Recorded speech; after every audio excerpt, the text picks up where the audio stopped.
नमस्कार आप सभी को।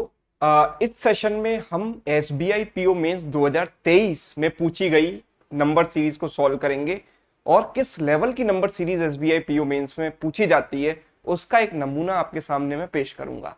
राइट, तो ये जो है सवाल बिल्कुल लेटेस्ट क्वेश्चन है SBI PO मेंस का।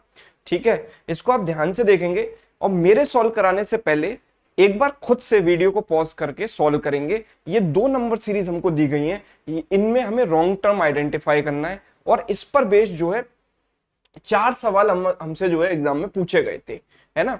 तो चार सवाल यहाँ पर बेस्ड हैं, तो डेफिनेटली यहाँ पर कुछ कुछ वेरिएबल्स भी आपको दिए गए हैं, A B C Y Z, इनकी वैल्यू भी आइडेंटिफाई करनी है और साथ ही साथ इनमें हमें रॉन्ग नंबर भी आइडेंटिफाई करने हैं और इस पर बेस्ड ये चार सवाल हमसे पूछे गए।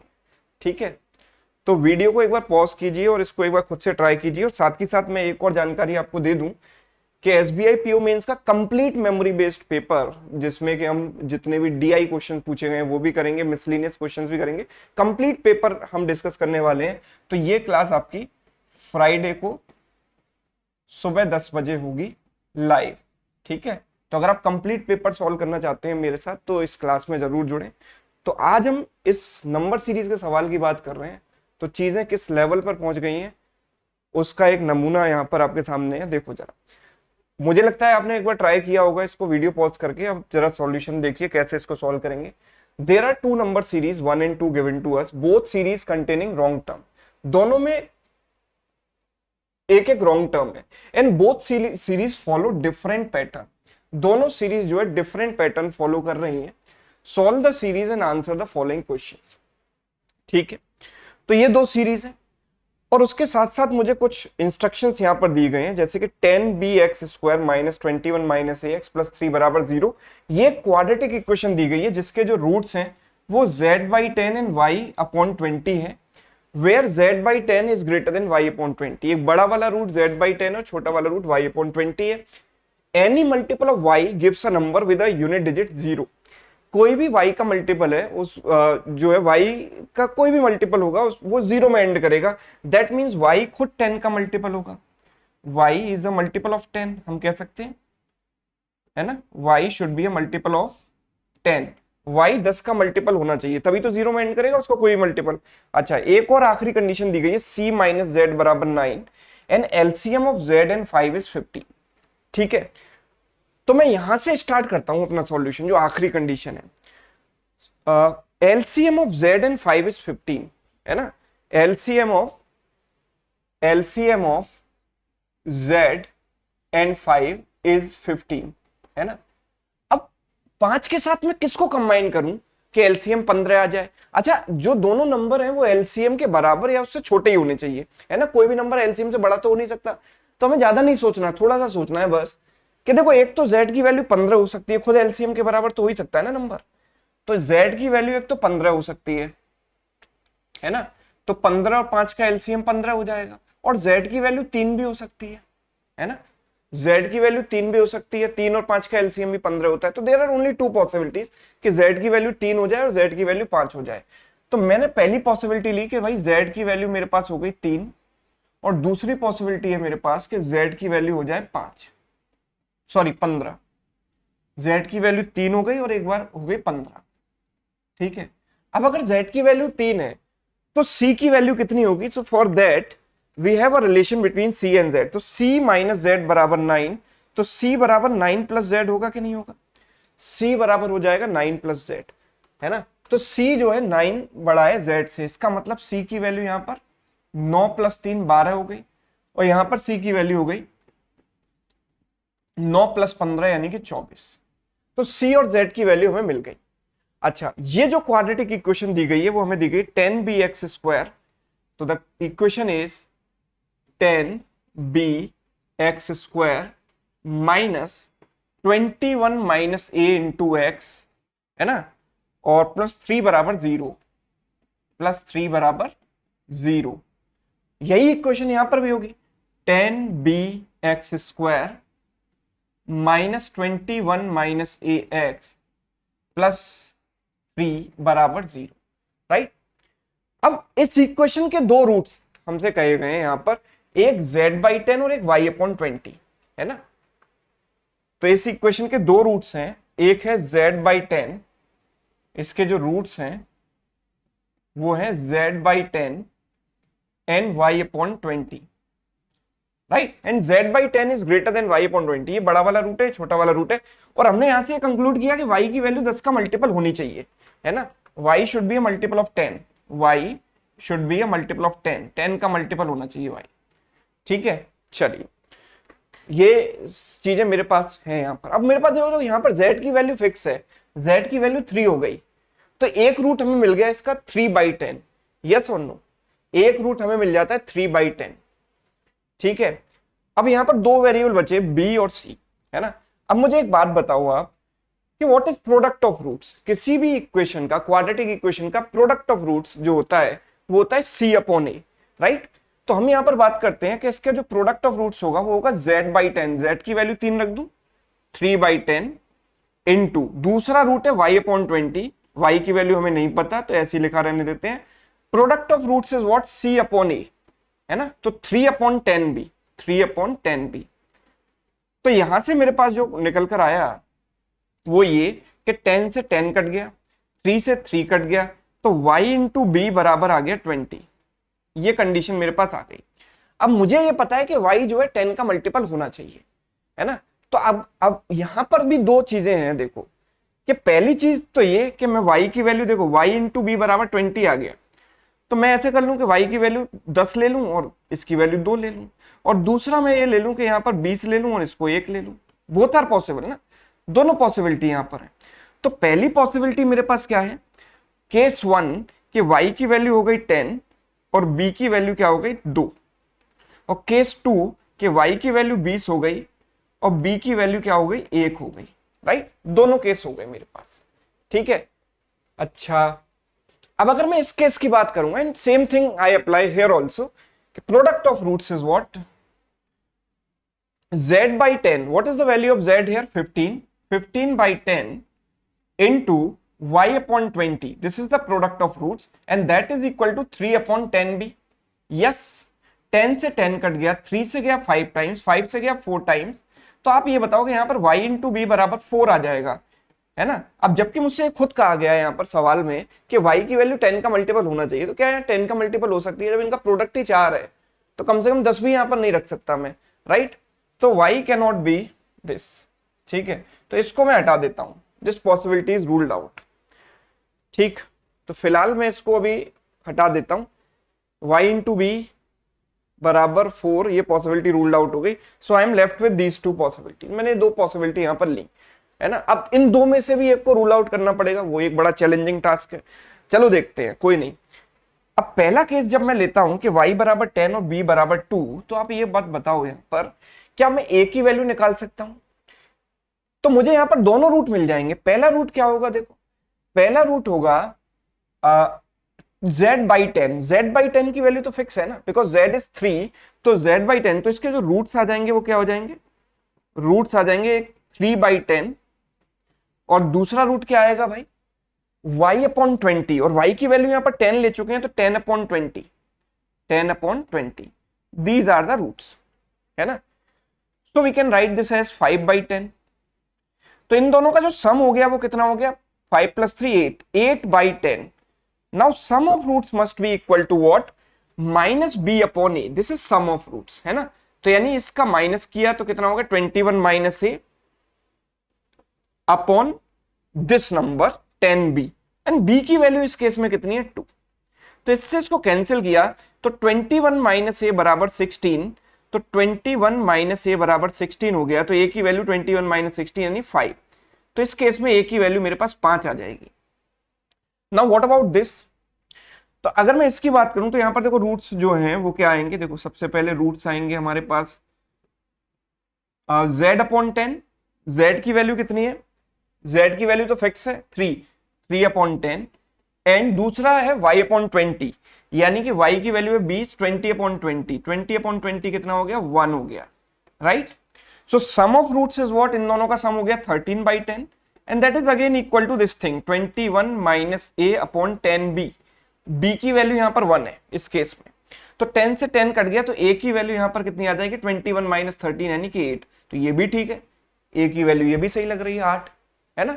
तो अभी तक कोई प्रॉब्लम नहीं है, यहां पर ए की वैल्यू 5 है, यहां पर ए की वैल्यू 8 है, राइट। अब हम चलते हैं नंबर सीरीज की तरफ और देखते हैं कि क्या हम उसमें कोई लॉजिक आइडेंटिफाई कर पा रहे हैं या नहीं।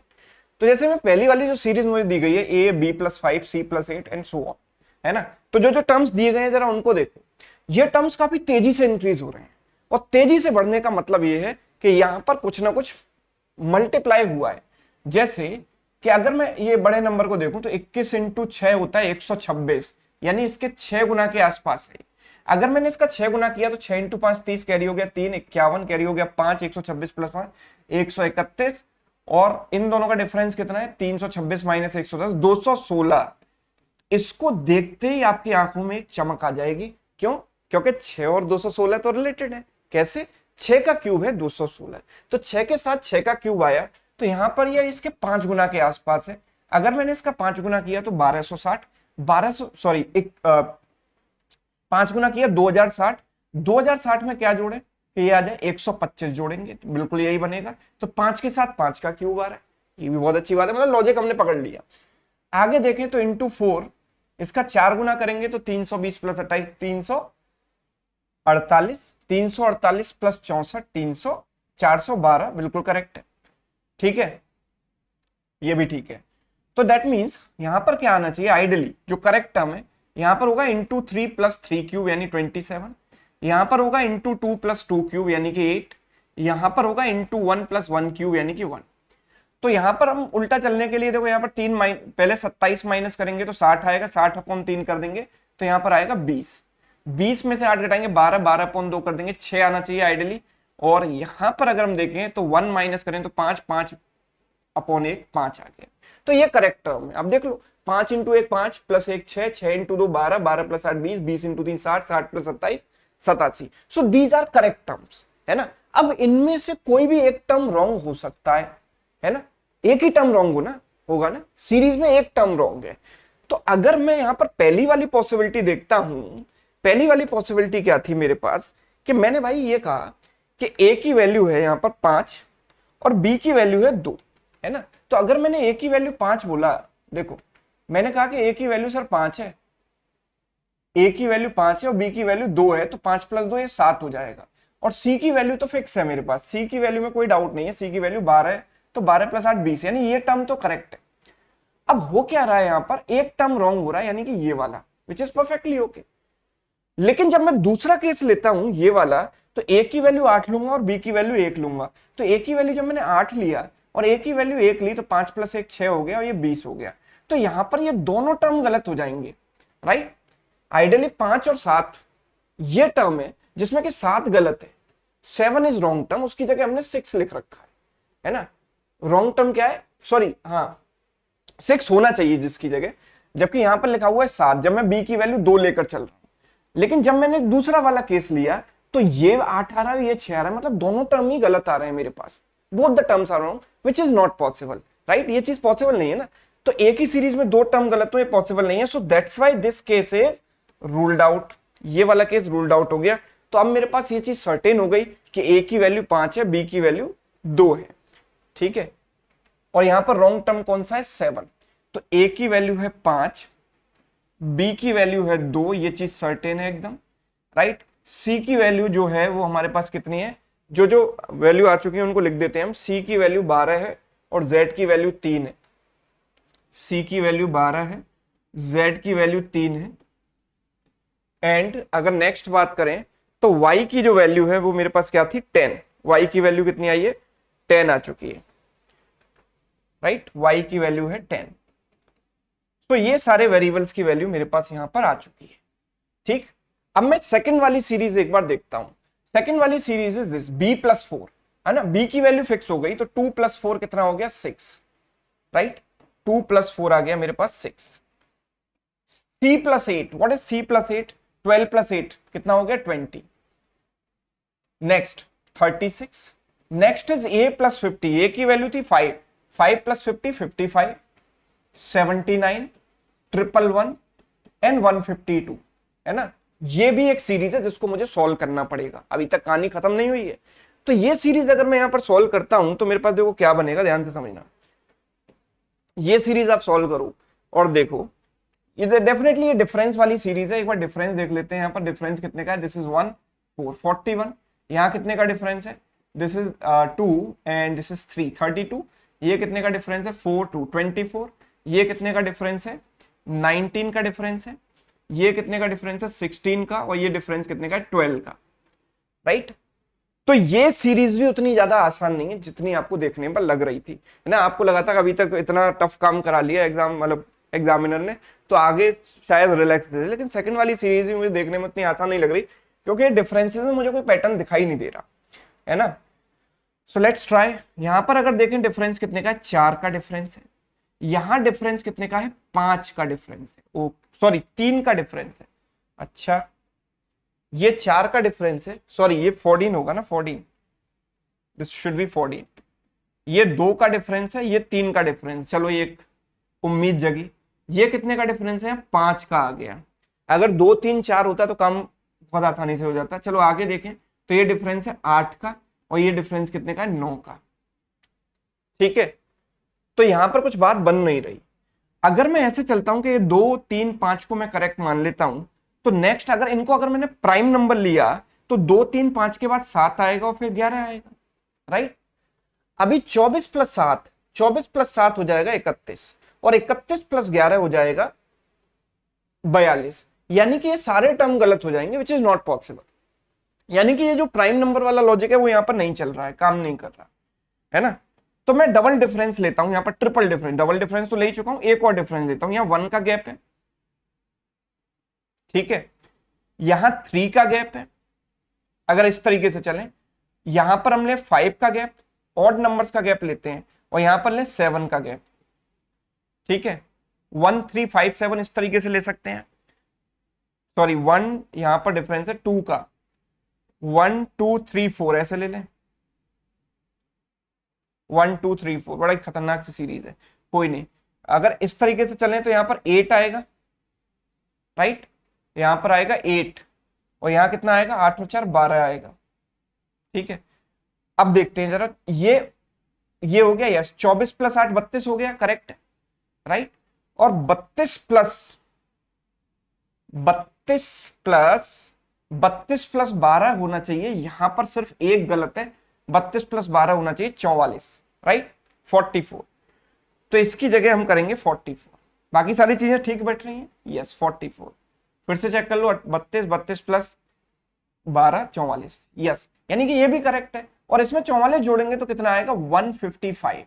यानी रॉन्ग टर्म इज दिस, और इसकी जगह क्या आना चाहिए था, 155 आना चाहिए था। So ultimately we got the wrong term. Right, चलिए, तो ये था, तो ये हमने अभी पूरा सेट सॉल्व किया। और अब इसमें क्वेश्चन देखते हैं किस तरीके से। पहला क्वेश्चन है, what is the LCM of Y Z and C. ठीक है, वाई जेड और सी की वैल्यू क्या है, देखो y की वैल्यू 10 है और z की वैल्यू 3 है और c की वैल्यू 12। तो 10 3 12 का एलसीएम पूछा है, 10 3 12 का। तो 3 और 12 का तो 12 हो गया, और 12 और 10 का हो गया 60। So answer is what, 60। Next देखें, find the difference between wrong term of series 2 and correct term of series 1 in place of wrong term. तो रॉन्ग टर्म ऑफ सीरीज 2 क्या है भाई, हमारे पास सीरीज 2 का जो रॉन्ग टर्म है वो 152 है। ठीक है, and correct term of series 1, तो रॉन्ग टर्म की जगह जो करेक्ट टर्म आएगा वो क्या आएगा, देखो रॉन्ग टर्म यहां पर 7 था, इसकी जगह करेक्ट आना चाहिए 6। राइट, 6 आना चाहिए। तो इसमें से 6 माइनस कर दो, कितना आएगा, 146। तो इन दोनों का डिफरेंस हो गया 146। Now 146 is an odd number, no. Is it a prime number, no. Even number है तो प्राइम कैसे हो सकता है। Is it a composite number, yes. Is it an even number, yes, it's an even number. So answer is both B and C. ठीक है, चलो अगला था, if wrong term of series 1 is subtracted from 25 then find the resultant term। series 1 का जो wrong term था वो क्या था, 7। राइट, क्योंकि b की वैल्यू 2 थी और 2 + 5 यहां पर 7 आ रहा था। तो 7 को अगर मैं 25 में से माइनस करूं तो क्या आएगा, 25 - 7 कितना आएगा, 18 आएगा। ठीक है, 18। So resultant will be 18। और एक सवाल ये आपके लिए होमवर्क है, इसको खुद से ट्राई कीजिए और आंसर कमेंट करके बताइए। अब आप ये सोचिए, है ना, ये सोचिएगा कि जो सीरीज है वो किस लेवल पर है ना। ये सीरीज सिर्फ सीरीज नहीं है, सीरीज तो एक बहाना है ना। सीरीज की आड़ में एग्जामिनर ने क्या किया, आपके सारे कॉन्सेप्ट टेस्ट कर लिए, है ना। आपकी इक्वेशन सॉल्विंग और सारी चीजें, मतलब क्वाड्रेटिक की पूरी नॉलेज है ना, उसके साथ साथ नंबर सीरीज के भी जो अच्छे खासे कॉन्सेप्ट हैं वो टेस्ट हो गए यहाँ पर, है ना। तो सब कुछ एक क्वेश्चन में टेस्ट हो गया। लेकिन हाँ, अगर आप सॉल्व करते हैं तो it is worth solving this series in the exam, because इस पर बेस्ड 4 सवाल हैं और 4 सवाल पीओ मेंस में बहुत मायने रखता है। ठीक है, तो एक अच्छा खासा यहाँ पर क्वेश्चन था और इस लेवल पर आपको चीजें करनी है। अगर आप एसबीआई पीओ क्लियर करना चाहते हो इस साल, तो इस लेवल की पढ़ाई आपको जो है करनी पड़ेगी। आपके एक एक कॉन्सेप्ट क्लियर होने चाहिए। तो अगर आप अभी भी सिर्फ शॉर्टकट्स, कैलकुलेशन ट्रिक्स, है ना, 25 को 12 से जल्दी गुणा कैसे करें, इन चीजों के पीछे भाग रहे हैं, तो एसबीआई पीओ मेंस इस तरीके से नहीं बन पाओगे। आपको कॉन्सेप्ट्स जो है, टॉपिक्स पर फोकस करना पड़ेगा, राइट। तो मैं पूरा पेपर आपके लिए लेकर आने वाला हूं, ये मैं फिर से बता दूं, आपको रिमाइंड करा दूं, फ्राइडे 10 AM पर ये हम कंप्लीट एसबीआई पीओ मेंस का पेपर सॉल्व करेंगे, जिसमें ये वाला सवाल भी इंक्लूड होगा और बाकी सारे जितने भी सवाल पूछे गए थे वो सब होंगे। ठीक है, तो इस सेशन में आप जरूर जुड़िएगा। ठीक, तो ये सेशन आपको कैसा लगा कमेंट करके जरूर बताना। अगर अच्छा लगा है तो ज्यादा से ज्यादा इसको शेयर करें। Thank you so much.